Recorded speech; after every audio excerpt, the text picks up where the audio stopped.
Guys সকাল সকাল চলে এসেছি ভাড়া, চারদিকে দেখি অন্ধকার। গাইস আমি কি তাড়াতাড়ি চলে এসেছি? হাই, সকাল ভোর না হতেই আমি ভাড়া চলে এসেছি। পয়সার এত লোভ লেগে গেছে আমার। High high.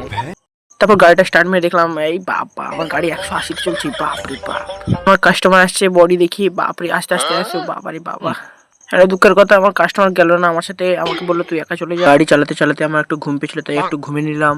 তারপর দেখি সকাল হয়ে গেছে, পুরো ভোর হয়ে গেছে। আমাদের সূর্য মামা বেরিয়ে পড়েছেন, তাই তোমাদেরকে একটু দেখালাম সূর্য মামাকে। সূর্য মামাকে দেখতে দেখতে একটা জিনিস দেখলাম, আই এম তো অবাক, এটা কি ভাই। তারপর লোকেশনে পৌঁছে একটু চুলের হেয়ার স্টাইল, একটু মুখটুক দেখে এলাম, ছিমছাম হ্যান্ডসাম লাগছে তো। আরে কাকু আসতে এত তাড়াতাড়ি জিম করলে তো তুমি দুদিনে রোগা হয়ে যাবে। তারপর রাস্তায় যেতে দেখালো ঘুষিনি মামার সাথে, তাই তোমাদেরকে দেখালাম, আই এম তো অবাক। কাস্টমারকে ছেড়ে আমি একটু ঘুমিয়ে নিলাম। 2 ঘন্টা ঘুমানোর পর ঘুম থেকে উঠলাম আর চিন্তা করছি অল্প সময়ে টাকা কিভাবে কামানো যায়। আরে ভাই আমি কত টেনশন করছি। টেনশন ভাবলাম একটু ইংরেজদের মতন খেয়ে তোমাকে দেখাই।